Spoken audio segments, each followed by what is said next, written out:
व्यासाय भवनाशाय श्रीशाय गुणराशये हृद्याय शुद्धविद्याय मध्वाय च नमो नमः। भवति गर्भावादिरतमोऽपिवाग्मीजनपतिर्विजन्तुर्जायते प्राज्ञमौलिः सकलवचैको देवता भारतीसा मम वचनतां सन्निधिं मानसे च तपो विद्याविरक्त्या सद्गुणोघाकलानहं वादिराजगुरून् वन्दे हयग्रीवपदाश्रयान् पूज्याय राघवेन्द्राय सत्यधर्मरताय च भजतां कल्पवृक्षाय नमतां कामधेनवे ब्रह्मचर्यहरिप्रीतिसविद्यावादशालिनः इष्टदां कष्टहर्तॄन्नः विद्यामान्यामुनीर्नमः। श्रीगुरुभ्यो नमः। हरिः ಓಂ. ಜಗನ್ನಾಥದಾಸರು ಭಗವಂತನ ವಿಶೇಷವಾದಂತಹ ಮಹಿಮೆ, ಅವನ ಕಾರುಣ್ಯದ ವಿಚಾರವನ್ನು ದಾಸರು ನಮಗೆ ಭಾಗವತ, ಅದೇ ರೀತಿಯಾಗಿ ಆಚಾರ್ಯರ ತಾತ್ಪರ್ಯ ನಿರ್ಣಯದ ಹಿನ್ನೆಲೆಯಲ್ಲಿ ತೋರಿಸಿಕೊಡ್ತಾ ಇದ್ದಾರೆ. ಭಗವಂತ ಯಾವ ರೀತಿಯಾಗಿ ಎಲ್ಲ ಜೀವರಾಶಿಗಳಲ್ಲಿ ತಾನಿದ್ದುಕೊಂಡು ಅವರವರ ಗುಣಗಳನ್ನು ಹೇಗೆ ಅವನು ಅದನ್ನು ವ್ಯಕ್ತಪಡಿಸ್ತಾನೆ ಎಂಬಂತಹ ವಿಚಾರವನ್ನು ದಾಸರು ಹೇಳ್ತಾ ಇದ್ದಾರೆ. ಅದಾದ ಮೇಲೆ ಮುಂದೆ ಜೀವರಾಶಿಗಳಲ್ಲಿ ಭಗವಂತನ ವ್ಯಾಪಾರವನ್ನು ತಿಳಿಸಿ, ಅದಾದ ಮೇಲೆ ಲಕ್ಷ್ಮೀದೇವಿ ಯಾವ ರೀತಿಯಾಗಿ ಜೀವರಾಶಿಗಳಲ್ಲಿ ತಾನಿದ್ದುಕೊಂಡು ವಿಶೇಷವಾದಂತಹ ವ್ಯಾಪಾರಗಳನ್ನು ಮಾಡುತ್ತಾಳೆ ಎಂಬಂತಹ ವಿಚಾರವನ್ನು ದಾಸರು ಹೇಳ್ತಾ ಇದ್ದಾರೆ. ಮೂಲ ಕಾರಣ ಪ್ರಕೃತಿಯನಿಪ ಮಹಾಲಕ್ಷ್ಮಿ ಎಲ್ಲರೊಳಗಿದ್ದು ಸುಲೀಲೆಗೈಯುತ ಪುಣ್ಯಪಾಪಗಳ ಅರ್ಪಿಬಳು ಪತಿಗೆ ಹಾಲಗೊಡಲು ಬಿದ್ದ ಜಲ ಕೀಲಾಲ ಎನಿಪುದೇ ಜೀವಕೃತ ಕರ್ಮ ಅಳಿ ತದ್ವತ್ ಶುಭವು ಇನಿಪವು ಎಲ್ಲ ಕಾಲದಲ್ಲಿ. ಭಗವಂತನ ಜೊತೆಗೆ ಭಗವಂತನ ಹಣದಿಯಾದಂತಹ ಲಕ್ಷ್ಮೀದೇವಿ ಯಾವ ರೀತಿಯಾಗಿರ್ತಾಳೆ ಅಂತ ಕೇಳಿದರೆ ಹೇಳ್ತಾರೆ, ಮೂಲ ಕಾರಣ ಪ್ರಕೃತಿ ಏನಿಪ, ಎಲ್ಲದಕ್ಕೂ ಕೂಡ ಮೂಲ ಬೆರೆಸಿಕೊಂಡಿರತಕ್ಕಂತಹ ಪ್ರಕೃತಿ. ಯಾಕೆ ಅಂತ ಕೇಳಿದ್ರೆ, ಪ್ರಕೃತಿ ಕ್ರಿಯಮಾಣಾನಿ ಗುಣೈ ಕರ್ಮಾಣಿ ಸರ್ವಶಃ ಅಹಂಕಾರ ವಿಮೂಢಾತ್ಮ ಕರ್ತಾಹವಿತಿ ಮನ್ಯತೆ. ಪ್ರಕೃತೈವ ಚ ಕರ್ಮಾಣಿ ಕ್ರಿಯಮಾಣಾನಿ ಸರ್ವಶಃ ಯಃ ಪಶ್ಯದಾತ್ಮಾನಂ ಅಕರ್ತಾರಂ ಸಪಶ್ಯತಿ. ಈ ಪ್ರಕೃತಿ ಇದು ಏನಾಗಿದೆ ಹೇಳಿದ್ರೆ ಜಡ ಪ್ರಕೃತಿ. ಆದರೆ ಅದಕ್ಕಿಂತಲೂ ಕೂಡ ಮುಖ್ಯಾಭಿಮಾನಿಯಾಗಿರತಕ್ಕಂತಹ ಮಹಾಲಕ್ಷ್ಮಿ ಅಂತ ಅರ್ಥವನ್ನು ಮಾಡಿಕೊಡಬೇಕು. ಅಂತಹ ಲಕ್ಷ್ಮೀದೇವಿ ಏನಾಗಿರ್ತಾಳೆ ಅಂತ ಕೇಳಿದ್ರೆ, ಎಲ್ಲದಕ್ಕೂ ಕೂಡ ಮೂಲ ಕಾರಣವಾಗಿದ್ದುಕೊಂಡು ಎಲ್ಲ ವ್ಯವಸ್ಥೆಗಳಲ್ಲಿಯೂ ಕೂಡ ತಾನಿದ್ದುಕೊಂಡು ತಾನೇನು ಮಾಡ್ತಾಳೆ ಅಂತ ಕೇಳಿದ್ರೆ ವಿಹಾರವನ್ನು ಮಾಡ್ತಾಳೆ. ವಿಹಾರವನ್ನು ಮಾಡ್ತಾ ಎಲ್ಲ ಜೀವರಾಶಿಗಳು ಮಾಡುವಂತಹ ಕರ್ಮಗಳನ್ನು, ಪುಣ್ಯಕರ್ಮ ಪಾಪಕರ್ಮ ಇದೆಲ್ಲವನ್ನೂ ಕೂಡ ಅವಳು ಭಗವಂತನಿಗೆ ಅರ್ಪಿಸ್ತಾಳೆ. ಆದರೆ ಇದು ಹೇಗೆ ಅಂತ ಕೇಳಿದ್ರೆ ಒಳ್ಳೆಯ ಒಂದು ದೃಷ್ಟಾಂತವನ್ನು ತೋರಿಸ್ತಾರೆ. ಲೀಲೆಗೈಯುತ ಪುಣ್ಯ ಪಾಪಗಳ ಅರ್ಪಿಗಳು. ಎಲ್ಲ ಜೀವರಾಶಿಗಳ ಪುಣ್ಯವನ್ನು ಪಾಪವನ್ನು ಎಲ್ಲವನ್ನೂ ಕೂಡ ಭಗವಂತನಿಗೆ ಅವಳು ಅರ್ಪಣೆಯನ್ನು ಮಾಡ್ತಾಳೆ. ಮಾಡಿ ಅದಕ್ಕೆ ಒಂದು ಒಳ್ಳೆಯ ದೃಷ್ಟಾಂತವನ್ನು ಕೊಡ್ತಾರೆ. ಪಾಲಗಡಲೊಳು ಬಿದ್ದ ಜಲ ಕೀಲಾಲ ಇನಿಪುದೇ. ಇದು ಪಾಲ್ಗಡ ಒಂದು ಹಾಲಿನ ಸಮುದ್ರ. ಅಲ್ಲಿ ಬಿದ್ದಿರತಕ್ಕಂತಹ ಜಲ ಅದು ನೀರು ಅಂತ ಆಗ್ತಾ ಇಲ್ಲವೇ ಇಲ್ಲ. ಯಾಕೆ? ಹಾಲಿನ ಸಮುದ್ರ ಅಲ್ಲಿರತಕ್ಕಂತಹ ಅದು ಅವ್ಯಕ್ತವಾದಂತಹ ಅತ್ಯದ್ಭುತವಾದಂತಹ ಆ ಏನು ಹಾಲಿನ ಸಮುದ್ರ, ಅಲ್ಲಿ ಬಿದ್ದಿರತಕ್ಕಂತಹ ನೀರು ಅದೂ ಕೂಡ ಹಾಲಾಗಿ ಅದು ಪರಿಣಾಮ ಹೊಂದುತ್ತದೆ. ಅದೇ ರೀತಿಯಾಗಿ ಏನು ಜೀವರಾಶಿಗಳು ಮಾಡುವಂತಹ ಕರ್ಮಗಳು ಅದು ಎಲ್ಲ ಕಾಲದಲ್ಲೂ ಕೂಡ ಅದು ಶುಭಕರ್ಮ ಅಂತ ಅನಿಸಿಕೊಳ್ಳುತ್ತದೆ ಅಂತ ಹೇಳ್ತಾರೆ. ವಾಸ್ತವಿಕವಾಗಿ ಜೀವರು ಅವರು ವಾಯುದೇವರ ಮೂಲಕವಾಗಿ ನಾವು ಕರ್ಮವನ್ನು ಮಾಡ್ತೇವೆ.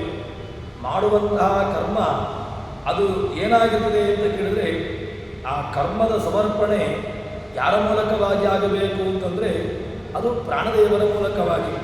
ವಾಯು ಎಂಬಂತಹ ಅಧಿಷ್ಠಾನದಲ್ಲಿ ನಾವು ಎಲ್ಲ ಕರ್ಮಗಳನ್ನು ಕೂಡ ಅರ್ಪಣೆ ಮಾಡುವಂತಹದ್ದು.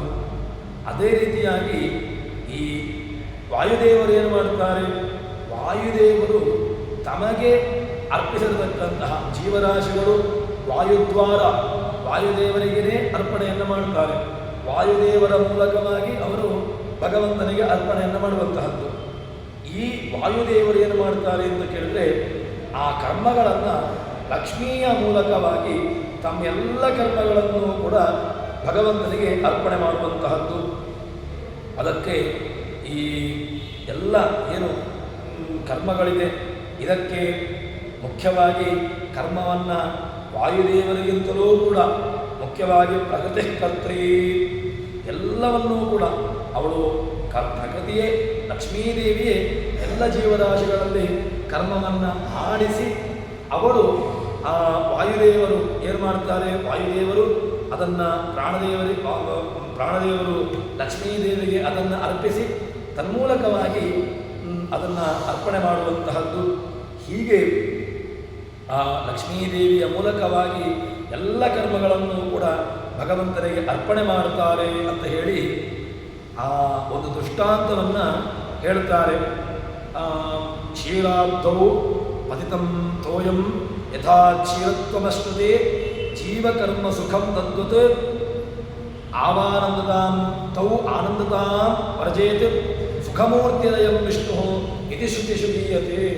ಇದು ಏನು ಅಂತ ಕೇಳಿದರೆ, ಒಳ್ಳೆಯ ಕ್ಷೀರಾಬ್ಧೌ ಪತಿತಂ ತೋಯಂ, ಕ್ಷೀರ ಸಮುದ್ರದಲ್ಲಿ ಬಿದ್ದಿರತಕ್ಕಂತಹ ನೀರು ಅದು ಏನಾಗಿರ್ತದೆ ಕೇಳಿದ್ರೆ ಯಥಾ ಕ್ಷೀರತ್ವಮಷ್ಟುದೆ, ಅದು ನೇರವಾಗಿ ಅದು ಕ್ಷೀರ ಅಂತ ಅನಿಸಿಕೊಳ್ಳೋದಿಲ್ಲ ಮತ್ತು ಅದು ನೀರು ಅಂತ ಅನಿಸಿಕೊಳ್ಳೋದಿಲ್ಲ, ಅದರ ಬದಲಾಗಿ ಅದು ಕ್ಷೀರ ಅಂತಲೇ ಆಗಿರುತ್ತೆ.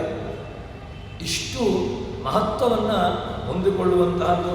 ಅದೇ ರೀತಿಯಾಗಿ ಜೀವಕರ್ಮ ಸುಖಂ ತದ್ವತ್, ಜೀವನು ಮಾಡುವಂತಹ ಸುಖಕರ್ಮ ಅವನು ಎರಡೂ ಕರ್ಮಗಳನ್ನು ಮಾಡಿಸ್ತಾನೆ ಭಗವಂತ. ಕೆಲವು ಸಂದರ್ಭದಲ್ಲಿ ಸುಖ ಕರ್ಮಗಳು ಆಗ್ತದೆ, ಕೆಲವು ಸಂದರ್ಭದಲ್ಲಿ ಪ್ರಾರಬ್ಧಕ್ಕನುಸಾರವಾಗಿ ದುಃಖರವಾಗಿರದಂತಹ ಕರ್ಮಗಳು. ಇದರಲ್ಲಿ ಎರಡೂ ಕರ್ಮಗಳು ಕೂಡ ಅದು ಏನಾಗುತ್ತದೆ ಅಂತ ಕೇಳಿದರೆ, ಪಾಪಕರ್ಮಗಳನ್ನು ಸ್ವೀಕಾರ ಮಾಡುವುದಿಲ್ಲ, ಆದರೆ ಸ್ವೀಕರಿಸಿದ ಮೇಲೆ ಅದು ಪಾಪಕರ್ಮ ಆಗಲಿಕ್ಕೆ ಸಾಧ್ಯವೇ ಇಲ್ಲ. ಹೀಗೆ ಆ ಕರ್ಮಗಳು ಏನಾಗಿರ್ತದೆ ಅಂತ ಕೇಳಿದರೆ, ಎಲ್ಲ ಕರ್ಮಗಳು ಕೂಡ ಅದು ಭಗವಂತನ ಪ್ರೀತಿದಾಯಕವಾಗಿರುವಂತಹ ಕರ್ಮಗಳು ಅಂತ ಅನಿಸಿಕೊಂಡೆ ಎಂಬುದಾಗಿ ಹೇಳುತ್ತಾರೆ. ಹೀಗೆ ಹೇಳಿ ಅದಾದ ಮೇಲೆ ಮುಂದೆ ಭಗವಂತನಿಗೆ ಆ ಮೂರು ಏನು ತ್ರಿಗುಣಗಳು ಸತ್ವರಜಸ್ತಮೋ ಗುಣಗಳ ಪರಿಣಾಮ ಅದಿಲ್ಲ ಎಂಬುದಾಗಿ ಹೇಳ್ತಾರಲ್ವ, ಅದನ್ನು ಜಗನ್ನಾಥದಾಸರು ಹೇಳುತ್ತಾರೆ. ಜ್ಞಾನ ಸುಖ ಬಲಪೂರ್ಣ ವಿಷ್ಣುವಿಗೇನು ಮಾಡಪವು ತ್ರಿಗುಣಕಾರಿಯ ಕೃಷಾನುವಿನ ಕ್ರಿಮಿ ಕವಿದು ಭಕ್ಷಿಪುದುಂಟೆ ಲೋಕದೊಳು ಈ ನಡಿದ ಜಾಂಡವನು ಬ್ರಹ್ಮೇಶ. ಆ ಬ್ರಹ್ಮೇಶನ ಮುಖ್ಯ ಸುರಾಸುರರ ಕಾಲ ಅನಲ ಪಾಪಗಳ ಭಯವೇ. ಭಗವಂತನಿಗೆ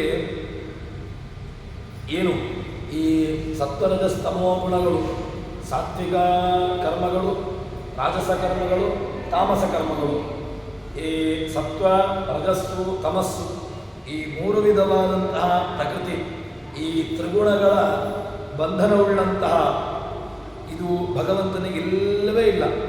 ಯಾಕೆ ಅಂತ ಕೇಳಿದರೆ, ಜ್ಞಾನ ಸುಖ ಬಲ ಪೂರ್ಣ. ಭಗವಂತನ ಶರೀರ ಯಾವ ರೀತಿಯಾದದ್ದು ಅಂತ ಕೇಳಿದ್ರೆ ನಿರ್ದಿಷ್ಟ ಸುಖಾನಂದ ಜ್ಞಾನ, ಜ್ಞಾನಾನಂದಮಯಂ ದೇವಂ ಅಂತ ಭಗವಂತನನ್ನು ನಾವು ಉಪಾಸನೆ ಮಾಡುವಂತಹದ್ದು. ಅಂತಹ ಜ್ಞಾನ, ಆನಂದ, ಸುಖ ಇಂತಹ ಅದ್ಭುತವಾದಂತಹ ಗುಣವುಳ್ಳಂತಹ ಭಗವಂತ ಏನಾಗಿದ್ದಾನೆ ಅಂತ ಕೇಳಿದ್ರೆ ಜ್ಞಾನವೂ ಪೂರ್ಣ, ಸುಖವೂ ಪೂರ್ಣ, ಬಲವೂ ಪೂರ್ಣ, ಇದೆಲ್ಲವೂ ಕೂಡ ಪೂರ್ಣವಾಗಿರುವಂತಹದ್ದು. ಇಂತಹ ಪೂರ್ಣನಾಗಿರತಕ್ಕಂತಹ ಭಗವಂತನಿಗೆ ಇಲ್ಲವೇ ಇಲ್ಲ, ಯಾವ ಕಾಲಕ್ಕೂ ಕೂಡ ಅವನಿಗೆ ಈ ತ್ರಿಗುಣ ಕಾರ್ಯ, ಮೂರು ಗುಣಗಳ ಕಾರ್ಯವನ್ನು, ಅದರಿಂದ ಉಂಟಾಗುವಂತಹ ತ್ರಿಗುಣಗಳ ಕಾರ್ಯ ಭಗವಂತನಿಗೆ ಯಾವ ಕಾಲಕ್ಕೂ ಕೂಡ ಅದು ಭಗವಂತನನ್ನು ಬಾಧಿಸೋದಿಲ್ಲ. ಆದರೆ ಅದನ್ನು ಹೇಳ್ತಾರೆ ದಾಸರು. ಇದನ್ನು ಉಪನಿಷತ್ತು ಅದೇ ರೀತಿಯಾಗಿ ಗೀತಾಭಾಷ್ಯ ಇತ್ಯಾದಿಗಳಲ್ಲಿ ನಾವು ನೋಡ್ತೇವೆ. ಏನು ಪಾಪಕರ್ಮ ನಿರೀಕ್ಷೇದ ತದ್ದೂರಾದೇವ ನಶ್ಯತಿ ಯೇ ದೋಷಾ ಇತರತ್ರಾಪಿ ತೇ ಏತೆ ಗುಣ ಪರಮೇ ಮತ ದೋಷ ಪರಮೇ ಕಶ್ಚಿತ್ ಗುಣ ಏವ ನಿರಂತರ. ಸೂತ್ರ ಭಾಷ್ಯದಲ್ಲಿ ಹೇಳ್ತಾರೆ, ಸದೋಷ ಪರಮೇ ಕಶ್ಚಿತ್ ಗುಣ ಏವ ನಿರಂತರ. ಭಗವಂತನಲ್ಲಿ ಆಗುವಾಗ ಯಾವುದೂ ಕೂಡ ಅದು ದೋಷ ಅಂತ ಅನಿಸಿಕೊಳ್ಳಿಕ್ಕೆ ಸಾಧ್ಯವೇ ಇಲ್ಲ. ಗುಣ ಏವ, ಅದು ಗುಣಗಳೇ ಆಗಿದೆ ಅಂತ ಹೇಳ್ತಾರೆ. ಅಂತಹ ಆ ಭಗವಂತನಿಗೆ ಏನಾಗಿದೆ ಅಂತ ಕೇಳಿದ್ರೆ ಆ ಮೂರು ಗುಣಗಳು, ತ್ರಿಗುಣಗಳ ಕಾರ್ಯ, ತ್ರಿಗುಣಗಳಂತೂ ಭಗವಂತನಿಗೆ ಇಲ್ಲವೇ ಇಲ್ಲ. ತ್ರಿಗುಣಗಳ ಬಂಧನ, ತ್ರಿಗುಣಗಳ ಕಾರ್ಯ ಅದೂ ಕೂಡ ಭಗವಂತನನ್ನು ಯಾವ ಕಾಲಕ್ಕೂ ಕೂಡ ಬಾಧಿಸೋದಿಲ್ಲ. ಅದನ್ನು ಹೇಳ್ತಾರೆ. ಹೇಗೆ ಅಂತ ಕೇಳಿದ್ರೆ ಒಳ್ಳೆಯ ದೃಷ್ಟಾಂತವನ್ನು ತೋರಿಸಿಕೊಡ್ತಾರೆ. ಕೃಷಾನುವಿನ ಕ್ರಿಮಿ ಕವಿದು ಭಕ್ಷಿಪುದುಂಟೇ ಲೋಕದುಳು ಕೃಷಾನು ಪಾವಕೋನಲ. ಕೃಷಾನು ಅಂತ ಅಗ್ನಿಗೆ ಹೆಸರು. ಆ ಅಗ್ನಿ ಅದು ಏನಾಗಿರ್ತದೆ ಅಂತ ಕೇಳಿದ್ರೆ ಒಂದು ಬೆಂಕಿ. ಆ ಬೆಂಕಿಯನ್ನು ಯಾವುದಾದ್ರೂ ಒಂದು ಸಣ್ಣ ಕ್ರಿಮಿ ಅದು ಏನಾದರೂ ಕೂಡ ಮಾಡಲಿಕ್ಕೆ ಸಾಧ್ಯ ಉಂಟಾ? ಇಲ್ಲವೇ ಇಲ್ಲ. ಯಾಕೆ? ಕ್ರಿಮಿ, ಯಾವುದೋ ಒಂದು ಸಣ್ಣ ಕ್ರಿಮಿ ಅದು ಅಗ್ನಿಯನ್ನು ಯಾವುದೇ ರೀತಿಯಾಗಿ ಅದನ್ನು ನಾಶ ಮಾಡುವುದಾಗಲಿ ಅಥವಾ ಅದರ ಏನು ಪೂರ್ಣವಾದಂತಹದನ್ನು ಅದರ ಶಕ್ತಿಯನ್ನು ಕಡಿಮೆ ಮಾಡುವುದಾಗಲಿ ಸಾಧ್ಯವೇ ಇಲ್ಲ. ಅದೇ ರೀತಿಯಾಗಿ ಇಲ್ಲಿ ಹೇಳ್ತಾರೆ, ಕೃಷಾನುವಿನ ಕ್ರಿಮಿ ಕವಿದು, ಆ ಕೃಷಾನುವಿನ ತನುವನ್ನು ಒಂದು ಯಾವುದೋ ಒಂದು ಸಣ್ಣ ಕ್ರಿಮಿ ಅದನ್ನು ಪೂರ್ಣವಾಗಿ ನುಂಗಿ ಏನಾದರೂ ಕೂಡ ಮಾಡಲಿಕ್ಕೆ ಸಾಧ್ಯ ಉಂಟಾ? ಇಲ್ಲವೇ ಇಲ್ಲ. ಬೆಂಕಿಯ ಜೊತೆಗೆ ಯಾವುದಾದರೂ ಕೂಡ ಸಂಪರ್ಕಕ್ಕೆ ಬಂದರೆ ಅದೇ ನಾಶವಾಗಿ ಹೋಗಬಹುದು ಹೊರತು ಬೆಂಕಿಯನ್ನು ಯಾವುದಾದ್ರೂ ಕ್ರಿಮಿ ಕೀಟ ಏನಾದರೂ ಮಾಡಲಿಕ್ಕೆ ಸಾಧ್ಯ ಉಂಟಾ? ಇಲ್ಲವೇ ಇಲ್ಲ. ಅದೇ ರೀತಿಯಾಗಿ ಈ ಸತ್ವರಜಸ್ತಮೋ ಗುಣಗಳು ಏನಾಗಿದೆ, ಅದು ಎಷ್ಟೇ ಪ್ರಬಲವಾಗಿದ್ದರೂ ಕೂಡ ಅದೊಂದು ಸಣ್ಣ ಕ್ರಿಮಿ ಭಗವಂತನ ಎದುರುಗಡೆಗೆ. ಆದ್ದರಿಂದ ಆ ಸತ್ವರಜಸ್ತಮೋ ಗುಣಗಳು ಭಗವಂತನನ್ನು ಏನೂ ಮಾಡಲಿಕ್ಕೆ ಸಾಧ್ಯವಿಲ್ಲ. ಅದನ್ನು ಇಲ್ಲಿ ದೃಷ್ಟಾಂತ ಕೊಟ್ಟು ಸಮನ್ವಯ ಮಾಡಿ ತಿಳಿಸ್ತಾ ಇದ್ದಾರೆ. ಕೃಷಾನುವಿನ ಕ್ರಿಮಿ ಕವಿದು ಭಕ್ಷಿಪುದುಂಟೆ ಲೋಕದೊಳು. ಈ ನಳಿನ ಜಾಂಡವನು, ಈ ಜಗತ್ತನ್ನು ಬ್ರಹ್ಮರುದ್ರಾದಿಗಳು ಅದನ್ನೇ ಎಲ್ಲ ಸುರಾಸುರರನ್ನು ಭಗವಂತ ಏನು ಮಾಡ್ತಾನೆ? ಇಡೀ ಸುರಾಸುರರನ್ನು ನುಂಗಿ ನೀರು ಕುಡಿಯುವಂಥವನು. ಇಡೀ ಪ್ರಳಯ ಕಾಲದಲ್ಲಿ ಏನು ಮಾಡ್ತಾನೆ ಅಂತ ಕೇಳಿದರೆ ಅದೆಲ್ಲವನ್ನೂ ಕೂಡ ತಾನೇ ನುಂಗಿ ನೀರು ಬಿಡ್ತಾನೆ. ಹೇಗೆ ಅಂತ ಕೇಳಿದರೆ ಅದನ್ನು ನಖಸ್ತುತಿಯಲ್ಲಿ ಹೇಳ್ತಾರೆ. ಆಚಾರ್ಯರ ನಖಸ್ತುತಿಯಲ್ಲಿ ಆಚಾರ್ಯರು ತಿಳಿಸಿಕೊಡ್ತಾರೆ. ಯದ್ರೋಷೋತ್ಕರ ದಕ್ಷ ನೇತ್ರ ಕುಟಿಲ ಪ್ರಾಂತೋಚಿತಾಗ್ನಿ ಸ್ಫುರತ್ ಖದ್ಯೋತೋಪಮ ವಿಸ್ಫುಲಿಂಗ ಬದಿತ ಬ್ರಹ್ಮೇಶ ಚಕ್ರೋತ್ಕರ. ಈ ನಖಸ್ತುತಿಯಲ್ಲಿ ಆಚಾರ್ಯರ ಮಾತು, ಪಂಡಿತಾಚಾರ್ಯರ ವಾಯುಸ್ತುತಿ ಅದಕ್ಕೆ ಕಿರೀಟಪ್ರಾಯವಾಗಿರತಕ್ಕಂತಹದ್ದು ಯಾವುದು ಅಂತ ಕೇಳಿದರೆ ಈ ನಖಸ್ತುತಿ. ಅದರಲ್ಲಿ ನರಸಿಂಹನ ನಖದ ವರ್ಣನೆಯನ್ನು ಮಾಡುವಾಗ ಯದ್ರೋಷೋತ್ಕರ ದಕ್ಷನೇತ್ರ ಗುಡಿಲ ಪ್ರಾಂತೋದಿತ ಒಂದು ಸಣ್ಣ ಕಿಡಿ, ಆ ಕಿಡಿ ವಿಶ್ವಲಿಂಗ ಬಹಿತ ಏನಾಗಿದೆ ಅಂತ ಕೇಳಿದ್ರೆ ಪ್ರಾಂತೋದಿತಾಗ್ನಿ ಸ್ಫುರತ್ ಖದ್ಯೋತೋಪಮ, ಒಂದು ಸಣ್ಣದಾಗಿರತಕ್ಕಂತಹ ಕಿಡಿ ಅದು ವಿಶ್ವಲಿಂಗ ಭರಿತ ಇಡೀ ಜಗತ್ತನ್ನು ಸುಟ್ಟು ಭಸ್ಮ ಮಾಡುವಂತಹ ಒಂದು ಸಾಮರ್ಥ್ಯ ಆ ಭಗವಂತನ ಉಗುರಿನಲ್ಲಿರತಕ್ಕಂತಹ ಉಗುರಿಗಿದೆ ಅಂತ ಅಷ್ಟು ಸಾಮರ್ಥ್ಯವನ್ನು ಹೇಳ್ತಾರೆ. ಅಂದರೆ ಇಡೀ ಬ್ರಹ್ಮೈಷ ಬ್ರಹ್ಮ ರುದ್ರ ಎಲ್ಲರನ್ನೂ ಕೂಡ ಇಂದ್ರಾದಿಗಳನ್ನು ನುಂಗಿ ನೀರು ಕುಡಿಯುವಂತಹ, ಅದನ್ನು ನುಂಗಿ ಗಲನ ಮಾಡುವಂತಹ ಸಾಮರ್ಥ್ಯ ಭಗವಂತನಿಗಿದೆ ಅಂತ ಹೇಳಿದ ಮೇಲೆ ಈ ಬ್ರಹ್ಮಾಂಡವನ್ನು ಅದನ್ನೇ ಜಗನ್ನಾಥದಾಸರು ತಿಳಿಸಿಕೊಟ್ಟಿರತಕ್ಕಂತಹದ್ದು. ಬ್ರಹ್ಮೈಶಾನ ಮುಖ್ಯ ಸುರಾಸುರರ ಕಾಲ ಅನಲ ನುಂಗುವವರಿಗೆ ಇಡೀ ಕಾಲಾನಲವನ್ನು ಕಾಲಾಗ್ನಿಯಂತೆ, ಪ್ರಳಯ ಕಾಲದಲ್ಲಿ ಅಗ್ನಿ, ಭಗವಂತ ಏನಾಗಿದ್ದಾನೆ ಪ್ರಳಯ ಕಾಲದ ಅಗ್ನಿ, ಅಂತಹ ಪ್ರಳಯ ಕಾಲದ ಅಗ್ನಿಯಂತೆ ಇರತಕ್ಕಂಥವನಿಗೆ ಯಾವುದಾದ್ರೂ ಕೂಡ ಸಣ್ಣ ಎಕ್ಕಸ್ಥಿತ್ ಭಯ ಇದೆಯೋ ಅಂತ ಕೇಳಿದರೆ ಇಲ್ಲವೇ ಇಲ್ಲ ಅಂತ ಹೇಳ್ತಾರೆ. ಇದಕ್ಕೆ ಕರ್ಮಬಂಧನಿಗೆ ಭಗವಂತನಿಗಿಲ್ಲ, ಅದಕ್ಕೆ ಬೇಕಾದಷ್ಟು ತೋರಿಸಿಕೊಡ್ತಾರೆ. ಸತ್ವಂ ಶ್ರೀ ಸದ್ಗುಣ ಪ್ರಭಾ ರಜೋರಂಜನ ಕರ್ತೃತ್ವ ಭೂಸಾ ಸೃಷ್ಟಿಕರೀಯತ ಯದಾ ವೇಷಾದಿಯಂ ಪೃಥ್ವಿ ಭೂಮಿರಿತ್ಯೇವ ಕಸ್ಯತೆ ಜೀವಾನಾಂ ಕಲ್ಪನಾ ದುರ್ಗಾ. ಅವಳನ್ನು ದುರ್ಗಾ ಅಂತ ಕರೀತಾರೆ.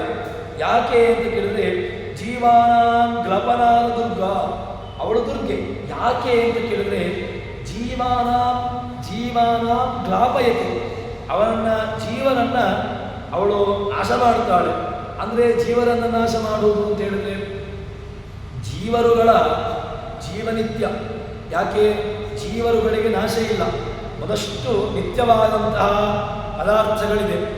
ಯಾವುದೆಲ್ಲ ಅಂತ ಕೇಳಿದ್ರೆ ದ್ರವ್ಯಂ ಕರ್ಮಚ ಕಾಲಶ್ಚ ಸ್ವಭಾವೋ ಜೀವ ಏವಚ ಅಂತ ಒಂದಷ್ಟು ನಿತ್ಯ ಪದಾರ್ಥಗಳಿದೆ. ಆ ನಿತ್ಯವಾದಂತಹ ಪದಾರ್ಥಗಳಲ್ಲಿ ಜೀವಾನಾಂ ಗ್ಲಪನಾ ದುರ್ಗಾ ತಮ ಇತ್ಯೇವ ಕೀರ್ತಿತ. ಜೀವರುಗಳಿಗೆ ಅವರವರ ಯೋಗ್ಯತೆಗನುಸಾರವಾಗಿ ಅವಳು ವ್ಯವಸ್ಥೆಯನ್ನು ಮಾಡ್ತಾಳೆ. ತಮ ಇತ್ಯೇವ ಕೀರ್ತಿತ. ಅವಳು ಅಜ್ಞಾನಾಭಿಮಾನ್ಯೇ ದುರ್ಗಾಯ ನಮಃ. ಅಜ್ಞಾನಕ್ಕೆ ಅಭಿಮಾನಿಯಾಗಿರ್ತಕ್ಕಂಥವಳು ದುರ್ಗೆ. ಅಂತಹ ದುರ್ಗೆ ಅವಳು ತಮೋಭಿಮಾನಿಯಾಗಿರ್ತಕ್ಕಂಥ ತಮೋಭಿಮಾನಿನಿ ಪಾಯ ದುರ್ಗಾ ಸ್ವರ್ಗಾ ಅವರ್ಗದ ಅಂತ ಅವಳನ್ನು ಹೇಳ್ತಾಳೆ, ಸ್ತೋತ್ರವನ್ನು ಮಾಡ್ತಾಳೆ. ಏನು ಅಂತ ಕೇಳಿದ್ರೆ ಅವಳು ತಾಮಸಾನಾಂ ತಮಪ್ರಾಪ್ತಿ ಮಿಥ್ಯಾಜ್ಞಾನ ಪ್ರವರ್ತಿಕ. ಅವಳು ತಾಮಸಾನಾಂ ತಮಪ್ರಾಪ್ತಿ, ಯಾರು ತಾಮಸ ಪ್ರವೃತ್ತಿ ಉಳ್ಳಂತಹ ಜೀವರಾಶಿಗಳಿದ್ದಾರೆ ಅವಳನ್ನು ಏನು ಮಾಡ್ತಾಳೆ ಅಂತ ಕೇಳಿದ್ರೆ ತಾಮಸಾನಾಂ ತಮಪ್ರಾಪ್ತಿ, ಅವಳನ್ನು ತಮಸ್ಸಿಗೆ ಕೊಂಡು ಹೋಗಿ ಕೊಡ್ತಾಳೆ, ತಮಸ್ಸಿಗೆ ಕಳಿಸಿಬಿಡ್ತಾಳೆ. ಮಿಥ್ಯಾಜ್ಞಾನ ಪ್ರವರ್ತಿಕ, ಮತ್ತೆ ಮಿಥ್ಯಾಜ್ಞಾನ ಸುಳ್ಳಾದಂತಹ ಜ್ಞಾನ, ಯಾವುದು ಯಥಾರ್ಥವಾದಂತಹ ಜ್ಞಾನ ಇದೋ ಅದಕ್ಕಿಂತ ಮಿಥ್ಯಾಭೂತವಾದಂತಹ ಜ್ಞಾನವನ್ನು ಕೊಡ್ತಾಳೆ. ಯಾರಿಗೆ ಯೋಗ್ಯತೆ ಇಲ್ಲವೋ, ಯಾರಿಗೆ ಭಗವಂತನನ್ನು ತಿಳ್ಕೊಳ್ಳುವಂತಹ, ಭಗವಂತನನ್ನು ಅನ್ವೇಷಣೆ ಮಾಡುವಂತಹ ಯೋಗ್ಯತೆ ಇಲ್ಲವೋ ಅಂಥವರಿಗೆ ಮಿಥ್ಯಾಜ್ಞಾನ ಪ್ರವರ್ತಿಕ, ಅವಳನ್ನು ಮಿಥ್ಯಾಜ್ಞಾನವನ್ನು ಕೊಟ್ಟು ಅವರನ್ನು ತಮ್ಮ ಯೋಗ್ಯತೆಗನುಸಾರವಾಗಿ ತಾವು ನರಕಕ್ಕೋ ಅಥವಾ ರೌರವಾದಿ ನರಕಾದಿಗಳಿಗೋ ಅಥವಾ ತಮಸ್ಸು ಅಂಧತಮಸ್ಸು ಇತ್ಯಾದಿಗಳಿಗೆ ಅವಳನ್ನು ಕಳಿಸಿಬಿಡ್ತಾರೆ. ಹೀಗೆ ಹೇಳ್ತಾರೆ. ಅಂತಹ ಏತಾಭಿಸ್ತ್ರಿಭಿ ಜೀವಾ ಸರ್ವೇ ಬದ್ಧ ಅಮುಕ್ತಿಗಾ ಸರ್ವಾನ್ ಬದ್ಧಂತಿ ಸರ್ವಾಶ್ಚ ಸರ್ವಾನ್ ಬದ್ಧಂತಿ, ಎಲ್ಲರನ್ನೂ ಕೂಡ ಬಂಧಿಸ್ತಾಳೆ ಅಂತಹ ಜೀವನ. ಆದರೆ ಭಗವಂತನಿಗೆ ಮಾತ್ರ ಯಾವುದೇ ರೀತಿಯಾದಂತಹ ಬಂಧನ ಇಲ್ಲ ಅಂತ ಹೇಳ್ತಾರೆ. ಈ ರೀತಿಯಾಗಿ ಭಗವಂತನ ಲಕ್ಷ್ಮೀದೇವಿಯ ಏನು ಸಾಮರ್ಥ್ಯ ಲಕ್ಷ್ಮೀದೇವಿಯ ಸಾಮರ್ಥ್ಯ, ಅದೇ ರೀತಿಯಾಗಿ ಭಗವಂತನ ಸಾಮರ್ಥ್ಯ, ಇದನ್ನೆಲ್ಲವನ್ನೂ ಕೂಡ ತೋರಿಸಿ ಅದಾದ ಮೇಲೆ ತೈತ್ರೀಯ ಉಪನಿಷತ್ತಿನ ಒಂದು ಮಾತು ಏನು ಅಂತ ಕೇಳಿದ್ರೆ, ಮೋದೋ ದಕ್ಷಿಣ ಪಕ್ಷ ಪ್ರಮೋದ ಉತ್ತರ ಪಕ್ಷ ಆಕಾಶ ಆತ್ಮ ಬ್ರಹ್ಮಪುಚ್ಛಂ ಪ್ರತಿಷ್ಠಾ ಅಂತ ಇದು ಉಪನಿಷತ್ತಿನಲ್ಲಿ ತೈತ್ರೀಯ ಉಪನಿಷತ್ತು ಶಿಕ್ಷಾವತಿ ನಮಗೆ ಹೇಳುವಂತಹದ್ದು. ಇದನ್ನು ಬಹಳ ಚೆನ್ನಾಗಿ ಆಚಾರ್ಯರು ತೈತ್ರೀಯ ಉಪನಿಷತ್ತಿನ ಭಾಷ್ಯದಲ್ಲಿ ಬಹಳ ಚೆನ್ನಾಗಿ ಅದನ್ನು ವಿವರಣೆ ಮಾಡ್ತಾರೆ. ಯಾಕೆ ಅಂತ ಕೇಳಿದರೆ ಆಚಾರ್ಯರ ಭಾಷ್ಯವನ್ನು ನಾವು ನೋಡಬೇಕು. ಇದಕ್ಕೆ ಆಚಾರ್ಯರ ಭಾಷ್ಯವನ್ನು ನೋಡುವ ಮೂಲಕವಾಗಿ ಈ ಉಪನಿಷತ್ತಿನ ಒಂದು ಆನಂದವನ್ನು ಏನು ನಮಗೆ ಅರ್ಥವಾಗಲಿಕ್ಕೆ ಸಾಧ್ಯ, ಅದರ ಒಂದು ಹಿನ್ನೆಲೆಯಲ್ಲಿ ಅದರ ಕಿಂಚಿತ್ತಾಗಿರತಕ್ಕಂತಹ ವಿವರಣೆಯನ್ನು ದಾಸರು ಇಲ್ಲಿ ತೋರಿಸಿಕೊಡ್ತಾ ಇದ್ದಾರೆ. ಮೋದ ಶಿರ ದಕ್ಷಿಣ ಪಕ್ಷ ಪ್ರಮೋದ ಉತ್ತರ ಪಕ್ಷ ರಗಾದಿ ಶ್ರುತಿಗಳು ಹೇಳುವು ಆನಂದಮಯ ಹರಿಗೆ ಮೋದ ವೈಶಿಕ ಸುಖ ವಿಶಿಷ್ಟ ಪ್ರಮೋದ ಪಾರತ್ರಿಕ ಸುಖಪ್ರದನಾದ ಕಾರಣದಿಂದ ಮೋದ ಪ್ರಮೋದ ನೆನೆಸಿದನು. ಮೋದ ಭಗವಂತ ಏನಾಗಿದ್ದಾನೆ? ಮೋದ. ಅವನೇನಾಗಿದ್ದಾನೆ? ಮೋದ ಪ್ರಮೋದನಾಗಿ ಬಿಟ್ಟ. ಅಂದರೆ ಆ ಮೋದ ಮುತು ಅಂತ ಹೇಳಿದ್ರೆ ಮೋದ ಅಂತ ಅರ್ಥ. ಮುತ್ ಪ್ರೀತಿ ಪ್ರಮದೋ ಹರ್ಷ. ಇದು ಅಮರಕಾರ ನಮಗೆ ಅಮರಕೋಶದಲ್ಲಿ ತೋರಿಸಿಕೊಡ್ತಾನೆ. ಮುತ್ ಪ್ರೀತಿ ಪ್ರಮದೋ ಹರ್ಷ. ಮುತು ಶಬ್ದಕ್ಕೆ ಏನು ಮೋದ ಅಂತ ಅರ್ಥ, ಸುಖ ಅಂತ ಅರ್ಥ. ಅದನ್ನ ಹೇಳ್ತಾರೆ. ಮೋದಶೀಲ ಭಗವಂತ ಏನಾಗಿದ್ದಾನೆ? ಭಗವಂತ ಆನಂದಮಯ. ಏತಂ ಆನಂದಮಯಮಾತ್ಮಾನೋಪಸಂಕ್ರಮ್ಯ ಏತಂ ವಿಜ್ಞಾನಮಯಮಾತ್ಮಾನೋಪಸಂಕ್ರಮ್ಯ. ಇದೇ ಉಪನಿಷತ್ತಿನಲ್ಲಿ ಆನಂದಮಯ, ವಿಜ್ಞಾನಮಯ, ಪ್ರಾಣಮಯ, ಹೀಗೆ ಭಗವಂತನನ್ನ ಪ್ರಾಣಮಯ, ಅನ್ನಮಯ, ವಿಜ್ಞಾನಮಯ ಅಂತ ಅವನನ್ನ ಅಲ್ಲಿ ಕರಿತಾ ಬಂದಿದ್ದಾರೆ. ಬೇರೆ ಬೇರೆ ಶಬ್ದಗಳನ್ನು ಕೊಟ್ಟು ಭಗವಂತನನ್ನ ಸಂಬೋಧನೆ ಮಾಡಿಕೊಂಡು ಬಂದಿದ್ದಾರೆ. ಇದೆಲ್ಲವೂ ಕೂಡ ಯಾರು ಅಂತ ಕೇಳಿದ್ರೆ ಅದು ಎಲ್ಲವೂ ಕೂಡ ನೇರವಾಗಿ ಭಗವಂತನೇ. ಇತರ ಯಾರೂ ಕೂಡ ಆಗ್ಲಿಕ್ಕೆ ಸಾಧ್ಯವಿಲ್ಲ. ಯಾಕೆ ಅಂತ ಕೇಳಿದ್ರೆ ಹೇಳ್ತಾರೆ, ಮೋದಶಿರ ಆನಂದಮಯನಾಗಿರತಕ್ಕಂತಹ ಭಗವಂತ ಪ್ರಿಯವಸ್ಯ ಶಿರೋಮೋದೋ ದಕ್ಷಿಣ ಪಕ್ಷ ಉಚ್ಯತೆ ಪ್ರಮೋದ ಉತ್ತರ ಪಕ್ಷ ಆತ್ಮಾನಂದ ಇತಿ ರಿತಃ ವಸ್ತು ವಿಜ್ಞಾನಜಂ ಸೌಖ್ಯಂ ಆನಂದ ಇತಿ ಕೀರ್ತಿತಃ ಮೋದೋ ವಿಶೇಷಂ ಸೌಖ್ಯಂ ತತ್ರ ವಸ್ತು ವಿಶೇಷತಃ. ಇದೇ ಆಚಾರ್ಯರು ನಮಗೆ ಭಾಷ್ಯದಲ್ಲಿ ಇದರ ವಿವರಣೆಯನ್ನು ತೋರಿಸಿಕೊಡ್ತಾರೆ. ಏನು ಭಗವಂತ ಮೋದ ಪ್ರಮೋದ ಅಂತ ಹೇಳಿದ್ರೆ, ಮೋದ ಶಬ್ದಕ್ಕೆ ಅರ್ಥ ಏನು ಕೇಳಿದ್ರೆ ತಸ್ಯ ಪ್ರೇಮೇಮ ಶಿರಃ ಮೋದೋ ದಕ್ಷಿಣ ಪಕ್ಷ ಪ್ರಮೋದ ಉತ್ತರ ಪಕ್ಷ ಅಂತ ಹೇಳಿದಾಗ ಮೋದ ಅಂತ ಹೇಳಿದ್ರೆ ಆ ಋಗಾದಿ ವೇದಗಳು, ಆ ಋಗ್ವೇದ ಮೊದಲಾದ ವೇದಗಳು ಹೇಳ್ತಾ ಉಂಟು. ಅಂದರೆ ಮೋದ ಅಂತ ಹೇಳಿದ್ರೆ ವಿಷಯದ ಸುಖದ ವಿಶೇಷ, ಏನು ವೈಷಯಿಕವಾದಂತಹ ವಿಷಯ ಪದಾರ್ಥಗಳಿಂದ ಉಂಟಾಗುವಂತಹದ್ದು. ಇನ್ನು ಪ್ರಮೋದ ಅಂತ ಹೇಳಿದ್ರೆ ಪಾರತ್ರಿಕವಾದಂತಹ ಸುಖ ಅಂತ ಹೇಳ್ತಾರೆ. ಈ ಎರಡನ್ನೂ ಕೂಡ ಜೀವರಿಗೆ ಕೊಡ್ತಾನೆ. ಜೀವರುಗಳು ವೈಷಯಿಕ ಸುಖವನ್ನೂ ಅನುಭವಿಸ್ತಾರೆ. ಅದೇ ರೀತಿಯಾಗಿ ಅವರು ಜ್ಞಾನದ ಪರಂಪರೆಯನ್ನ, ಜ್ಞಾನದ ಹಿನ್ನೆಲೆಯನ್ನ ವಹಿಸಿಕೊಂಡ್ರು ಅಂತ ಹೇಳಿದ್ರೆ, ಅದರ ಪರವಾಗಿ ಬಂದರು ಅಂತ ಹೇಳಿದ್ರೆ, ಆವಾಗ ಭಗವಂತ ಏನು ಮಾಡ್ತಾನೆ? ಅವರಿಗೆ ಪ್ರಮೋದವನ್ನು ನೀಡ್ತಾನೆ. ಪ್ರಕೃಷ್ಟವಾದಂತಹ ಮೋದ. ಮೋದದಲ್ಲಿ ಕೇವಲ ಮೋದ. ಅದೇನು ಮೋದ ಅಂತ ಹೇಳಿದ್ರೆ ಕೇವಲ ವಿಷಯ ಸಂಬಂಧಿ ಸುಖಂ ಮೋದ. ವಿಷಯ ಸಂಬಂಧಿ ಸುಖಂ ಮೋದ. ಯಾವುದೋ ಒಂದು ಐಹಿಕವಾದಂತಹ ವಿಷಯ ಪದಾರ್ಥಗಳ ಸಂಸರ್ಗದಿಂದಾಗಿ, ವಿಷಯ ಪದಾರ್ಥಗಳ ಸಂಸರ್ಗ ಜೀವನಿಗೆ ಉಂಟಾಯಿತು. ವಿಷಯ ಪದಾರ್ಥಗಳ ಸಂಸರ್ಗದಿಂದಾಗಿ ಉಂಟಾಗುವುದು ಅದು ಮೋದ. ಆದರೆ ಪ್ರಮೋದ ಅಂತ ಹೇಳಿದ್ರೆ ವಿಷಯ ಸುಖ ಭಿನ್ನಂ ವಿಷಯ ಭಿನ್ನ ಸುಖಂ ಪ್ರಮೋದ. ಅಂದರೆ ಎಲ್ಲಿ ಯತ್ರ ವಿಷಯ ಇತರ ಸುಖತ್ವ, ಅಂದರೆ ವಿಷಯ ಸುಖ ಇಲ್ಲ. ವಿಷಯ ಸುಖದಿಂದಾಗಿ ಯಾವತ್ತೂ ಕೂಡ ಅಂದರೆ ಅತ್ಯದ್ಭುತವಾದಂತಹ ವಿಷಯ ಸುಖ ಭಿನ್ನವಾದಂತಹ ಸುಖ ಅಂತ ಹೇಳ್ತಾರೆ. ಅಂತಹ ವಿಷಯ ಭಿನ್ನವಾದಂತಹ ಸುಖವನ್ನು, ಪಾರತ್ರಿಕವಾದಂತಹ ಸುಖವನ್ನು ಪ್ರಮೋದ ಅಂತ ಕರೀತಾರೆ. ಅದನ್ನೇ ನಮಗೆ ಭಾಷ್ಯದಲ್ಲಿ ತೋರಿಸಿಕೊಡ್ತಾರೆ. ಆಚಾರ್ಯ ಮಧ್ವರ ಒಂದು ವಿಶೇಷತೆ ಇದೆ. ಏನು ಉಪನಿಷತ್ತು ಹೇಳಿದೆಯೋ ಅದನ್ನು ತಮ್ಮ ಮನಸ್ಸಿಗೆ ಬಂದಿರತಕ್ಕಂಥ ರೀತಿಯಲ್ಲಿ ಇತರ ಆಚಾರ್ಯರು ಏನು ಮಾಡಿದ್ದಾರೆ, ತಮ್ಮ ಮನಸ್ಸಿಗೆ ಬಂದಿರತಕ್ಕಂತಹದ್ದನ್ನು ತಾವು ಉಪನಿಷತ್ತಿಗೆ ಅರ್ಥವನ್ನು ಮಾಡಿಕೊಳ್ಳಿಕ್ಕೆ ಹೊರಟಿದ್ದಾರೆ. ಆದರೆ ಆಚಾರ್ಯರ ವಿಶೇಷ ಏನು ಅಂತ ಕೇಳಿದ್ರೆ, ಯಾವುದನ್ನು ಯಥಾರ್ಥವಾಗಿ ನಮಗೆ ಉಪನಿಷತ್ತುಗಳು ಹೇಳಿದೆಯೋ ವಿಷಯ ಏನು, ಅದರಲ್ಲಿರತಕ್ಕಂತಹ ಯಥಾರ್ಥವಾದಂತಹ ಕಂಟೆಂಟ್ ಏನಿದೆಯೋ ಅದನ್ನು ತೋರಿಸಿಕೊಡುವಂತಹದ್ದು ಆಚಾರ್ಯರ ವೈಶಿಷ್ಟ್ಯ. ವಸ್ತು ವಿಜ್ಞಾನಜಂ ಸೌಖ್ಯಂ ಆನಂದಮಿತಿ ಕೀರ್ತಿತ ಮೋದೋ ವಿಶೇಷಂ ಸೌಖ್ಯಂ ವಿಷಯಾಜ್ಜಾಯತೆ ಅತಃ ಮೋದಃ.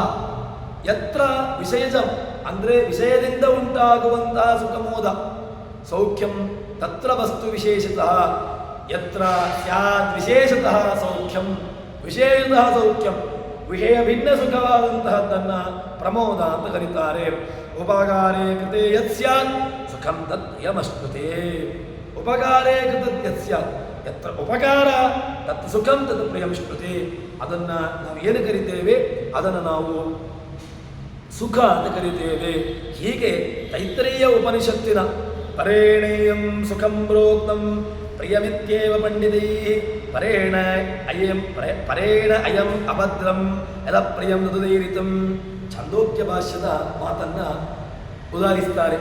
ಏನು ಪರೇಣ ಅಯಂ ಸುಖಂ ಪ್ರೋಕ್ತಂ, ಪರೇಣ ಇಯಂ ಸುಖಂ ಪ್ರೋಕ್ತಂ ಯತ್ ಪ್ರಿಯಂ, ಅದು ಪ್ರಿಯ ಅಂತ ಕರೀತಿದ್ದಾರೆ. ಪರೇಣ ಇಯಂ ಅಭದ್ರಂ ಯದಪ್ರಿಯಂ, ಯದು ಅಪ್ರಿಯಂ ಸುಖಂ ಅದು ಅಪ್ರಿಯಂ. ಅಂದರೆ ಯಾವುದನ್ನು ಅಪ್ರಿಯವಾಗಿ ಹೇಳ್ತೇವೆಯೋ, ಯಾವುದು ಅಪ್ರಿಯ, ವೈಷಯಿಕವಾದಂತಹ ಸುಖ ಅದು ಅಪ್ರಿಯ. ವಾಸ್ತವಿಕವಾಗಿ ನಮಗೆ ಬೇಕಾಗಿರುವಂತಹದ್ದು ಏನು, ವಸ್ತು ವಿಷಯಗಳಿಂದ ವಿಷಯ ಸಂಪರ್ಕದಿಂದ ಉಂಟಾಗುವಂತಲ್ಲ. ಮತ್ತು ಯತ್ ಅತ್ಯದ್ಭುತವಾದಂತಹ ವಿಷಯ ಭಿನ್ನವಾದಂತಹ ವಿಷಯದಿಂದ ದೂರವಾಗಿರತಕ್ಕಂತಹದ್ದನ್ನು ನಾವು ಅನುಭವಿಸಬೇಕು ಅಂತ ಇದನ್ನು ಯಥಾರ್ಥವಾಗಿ ನಮಗೆ ತೋರಿಸಿಕೊಡುವಂತಹದ್ದು ಆಚಾರ್ಯರ ಒಂದು ವೈಶಿಷ್ಟ್ಯ, ಆಚಾರ್ಯರ ಒಂದು ವ್ಯವಸ್ಥೆ.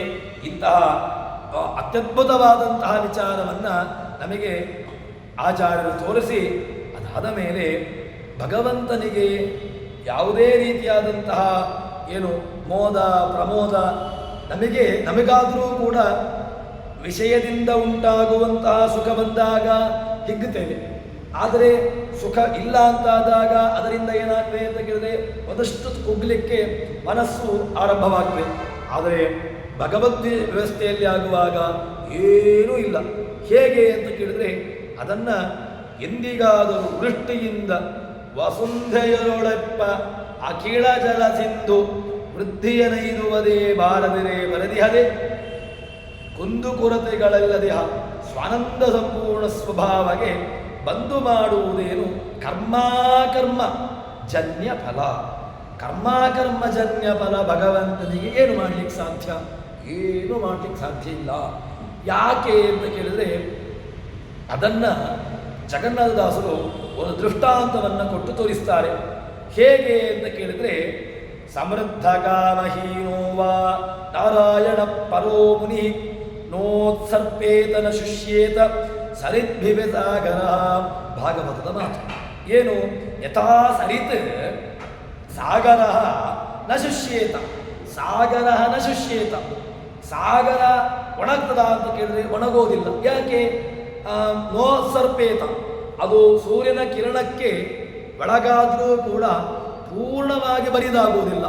ಮತ್ತೆ ಅದೇ ರೀತಿಯಾಗಿ ಸಮೃದ್ಧ ಕಾಮಹೀನೋವ, ಸಮೃದ್ಧ ಕಾಮ ಭಗವಂತ ಏನಾಗಿದ್ದಾನೆ? ಸಮೃದ್ಧ ಕಾಮ ಭಗವಂತ ಕಾಮ ಸಮೃದ್ಧ, ಸರ್ವಂ ಸಮೃದ್ಧಂ. ಭಗವಂತನಲ್ಲಿ ಎಲ್ಲವೂ ಕೂಡ ಏನಾಗಿದೆ ಕೇಳಿದರೆ ಕಾಮನೆಗಳು ಸಮೃದ್ಧವಾಗಿದೆ. ಅಂತಹ ಸಮೃದ್ಧ ಕಾಮ ನಾರಾಯಣ ಪರೋ ಮುನಿ ನೋ ಸರ್ಪೇತ, ಅವನಿಗೆ ಹೀನ ಅಂತ ಇಲ್ಲವೇ ಇಲ್ಲ, ಅವನು ಕಡಿಮೆ ಅಂತ ಆಗೋದಿಲ್ಲ ಅಂತ ಹೇಳ್ತಾರೆ. ಎಂದಿಗಾದರೂ ವೃಷ್ಟಿಯಿಂದ, ನೀವು ಮಳೆಯಿಂದ ಭೂಮಿಯಿಂದ ಆಗಿರತಕ್ಕಂತಹ ಸಮುದ್ರವನ್ನು ನೀವು ವೃದ್ಧಿ ಮಾಡಲಿಕ್ಕೆ ಸಾಧ್ಯ ಉಂಟಾ? ಸಹಜವಾಗಿ ಅದು ವೃದ್ಧಿ. ಅದೇ ಮಳೆ ಬರಲಿಲ್ಲ ಅಂತ ಹೇಳಿಕೊಂಡು ಸಮುದ್ರ ಬರಿದಾಯಿತು, ಸಮುದ್ರ ಒಣಗಿ ಹೋಯಿತು, ಹಿಂದೂ ಮಹಾಸಾಗರ ಒಣಗಿ ಹೋಯಿತು, ಅರಬ್ಬಿ ಸಮುದ್ರ ಒಣಗಿ ಹೋಯಿತು, ಏನಾದರೂ ಕೂಡ ಯಾವತ್ತಾದರೂ ಕೂಡ ಹೇಳ್ತೇವೆ? ಇಲ್ಲವೇ ಇಲ್ಲ. ಸಮುದ್ರ ಅದು ಒಂದೇ ರೀತಿಯಾಗಿರುವಂತಹದ್ದು. ಅದನ್ನೇ ಹೇಳ್ತಾರೆ, ಅಖಿಲ ಸಿಂಧು ವೃದ್ಧಿಯ ಇರುವುದೇ ಬಾರದಿರೆ ಬರದಿಹದೆ. ಮಳೆ ಬರಲಿ ಮಳೆ ಬರದೇ ಇರಲಿ, ಸಮುದ್ರ ಬರಿದಾಗುವುದು, ಸಮುದ್ರ ಒಣಗುವುದು ಇಲ್ಲವೇ ಇಲ್ಲ.